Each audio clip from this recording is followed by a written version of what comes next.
Those houses need to burn under my powerful hands. That's what Karen screamed into the night, her voice rising over the roar of the flames eating through my grandfather's old cabin, painting the sky an ugly orange while she stood there, laughing like some queen who just conquered a country. The fire trucks arrived to sirens and chaos, but her friends, the same folks who ran the HOA like a private club, had already blocked the road with their trucks, arms folded, daring anyone to interfere. And I swear, in that moment, everyone in Pine Lake just stood there, too stunned, or maybe too scared, to move. People think these stories happen somewhere else, but I'm telling you, when someone in power wants you gone, it gets real in a hurry. You know what I mean? Let me back up a sec. This didn't start with fire. It started with a signature at 1 in the morning, just 2 hours before the firestorm that would erase 80 years of my family's history. I'm an architect, have been for 15 years, and the one thing you learn is you plan for disaster, not just the sunny days.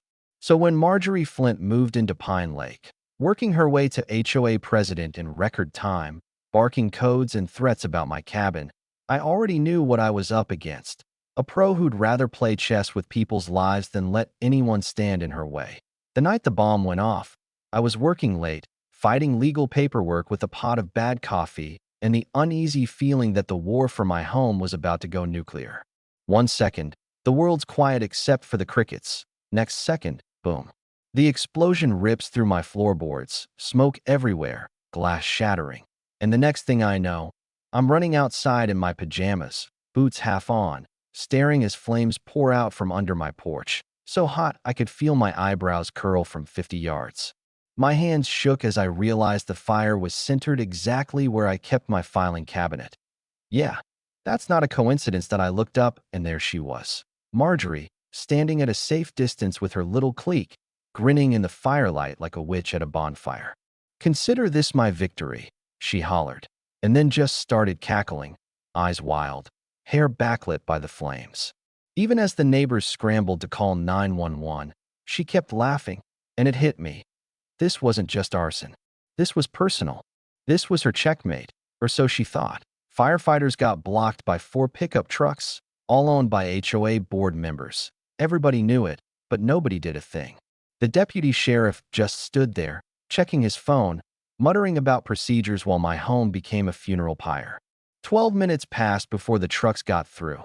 12 minutes that meant my cabin was gone, just ash, and that Marjorie thought she'd erased everything, including the documents she knew could end her empire. What she couldn't know, is that 3 months ago, I'd built a concrete safe room under that cabin, a bunker really, 20 feet underground, climate-controlled, fireproof, holding every original deed, permit, and, here's the twist, my grandfather's legal notes, all the evidence. She thought she'd destroyed. You see, while she was playing checkers, I was playing chess. Her fire only destroyed the decoy. The real files were already with my lawyer, Elena. Now, Elena, here's where the story bends, wasn't just a property rights lawyer. Turns out, she'd been working undercover for the FBI, tracking Blackwood development, the real estate shark funding Marjorie's takeover. When she showed me her badge after the fire, I almost laughed. Yeah, that happened. The whole time I'd thought I was fighting a one-woman hurricane, I was actually up against a $50 million money laundering operation. My home, my neighbors, our lake, all just pawns in a scheme to grab land for pennies and flip it for millions. But the universe has a sense of irony. Ray, my college buddy turned state investigator, started digging. Found out Marjorie had a rap sheet. Suspended lawyer, bankrupt, and desperate. Blackwood, he'd done this before. Sent in a stooge to turn a quiet neighborhood into a war zone. Then bought everyone out cheap when folks couldn't handle the heat. They always won, until Pine Lake. Because here's where Dorothy comes in. 82, sharp as a tack, living right next door. That night, while Marjorie's crew set the fire, Dorothy sat up with her arthritis, phone in hand, recording 47 minutes of HD footage, voice, faces, the works. At the emergency HOA meeting where Marjorie tried to pin the fire on me, Dorothy just stood up, played the video for the whole room, and the place exploded.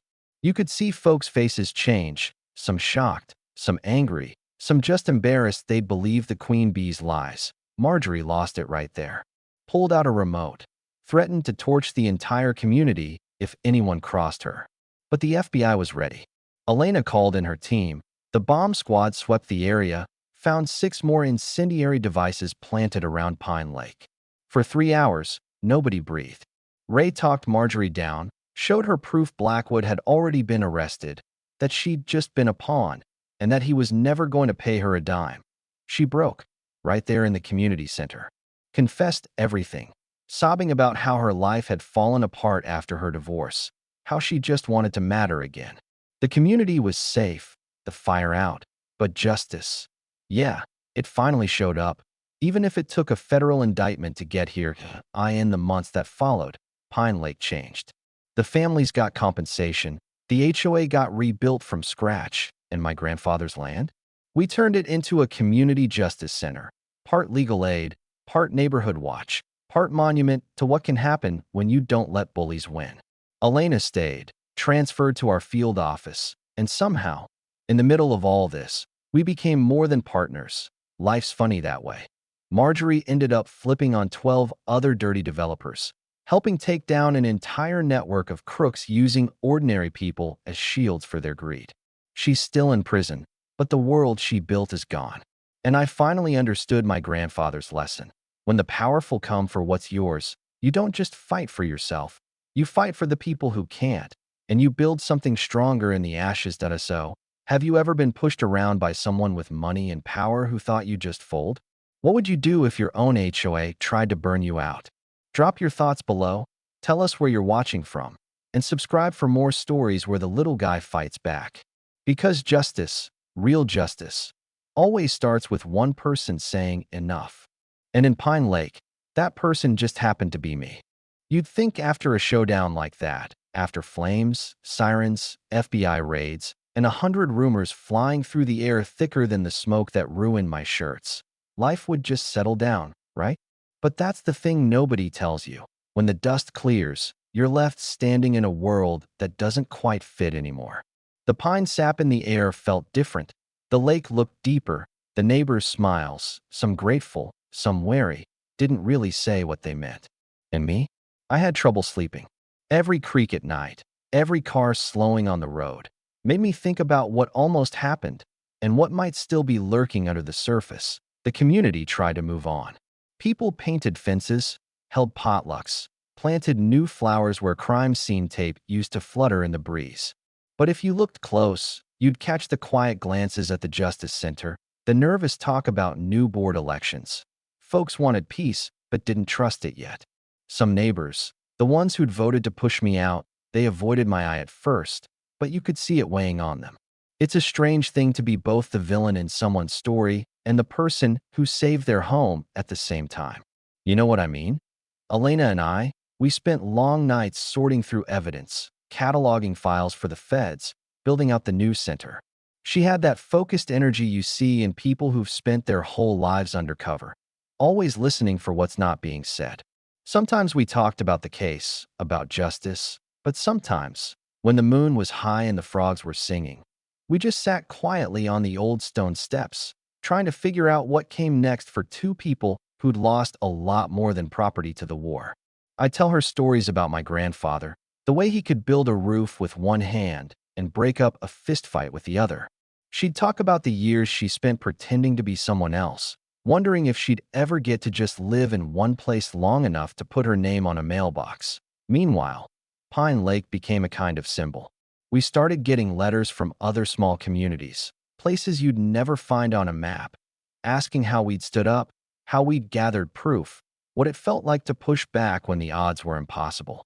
People showed up in person, driving cross-country to see the Justice Center, to ask if we'd help them build their own case, their own bunker, their own community safe from the wolves. I'll tell you, there's a certain power in seeing your worst day become someone else's hope. We taught workshops. We trained neighborhood volunteers to spot the red flags, fake shell companies, friendly lawyers making quiet offers, slick presentations promising fortune at the expense of family roots. Of course, not everybody was happy. The developers circled like sharks, offering bribes and backdoor deals to anyone still hungry for a quick payday. Some folks were tempted. I could see it in their eyes. There's a gravity to money and comfort that pulls even the best off course. But most remembered what it was like to watch a home burn, to see neighbors almost turned enemies, to realize how thin the line is between peace and chaos when people with power come knocking. Dorothy, our unexpected hero, became a legend around here. Kids started calling her the watchdog, and at every meeting, she'd sit front row, phone in hand, a reminder that the old ways, quiet strength, sharp eyes, telling the truth even when it's risky, still mattered. Sometimes she'd wink at me and whisper, "Don't let him get comfortable, Caleb. Bullies never rest long." And about Marjorie, funny how the monster of your story, the villain everyone feared, just becomes a lesson in what can go wrong. She wrote letters from prison, sometimes rambling, sometimes almost apologetic, and sometimes, honestly, just angry at herself for trusting the wrong people. The community argued about whether to forgive her. Some said she was just another victim, swept up by greed and loneliness. Others said she chose her path and should pay every day for the pain she caused. That debate still simmers, especially when old wounds itch at night. But maybe the twist that surprised me most was what happened to Pine Lake itself.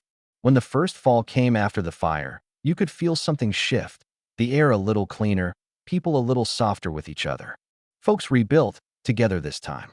We held the first annual Justice Day.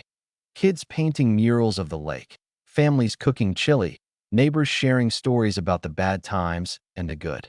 I looked around and realized that what started as my fight had become a kind of rallying cry for everyone who'd ever been pushed around. It wasn't about me anymore. It was about all of us. Maybe that's what real victory looks like. Not revenge, not even justice, but a stubborn refusal to let fear or greed decide the future. Some nights, Elena and I walked the edge of the lake, the stars so clear you could almost touch them, and we talk about where this story really ends. The world's still full of people like Blackwood, still full of communities one bad vote away from disaster. The fight never really stops. But now, when someone tries to bully their way through Pine Lake, they find a community that knows the game, knows how to watch each other's backs, knows how to stand up and say, "Not here, not anymore." And that, I think, is the true legacy my grandfather left me. Not a building, not even a name on a deed, but the lesson that when the fire comes, you don't just save your own skin. You grab a bucket, you call your neighbors, you build something that lasts even after the smoke clears. So let me ask you, have you ever looked at the ruins of something you loved and wondered if you'd ever feel safe again? What would you rebuild if you could start over? Drop your thoughts in the comments. Tell us where your Pine Lake is, and don't forget to share this story if you think someone out there needs a reason to believe the little guy can win. Because out here, every story's a warning, and every warning's a second chance, if you're brave enough to take it. And who knows, maybe your story is the one that'll save a whole town next.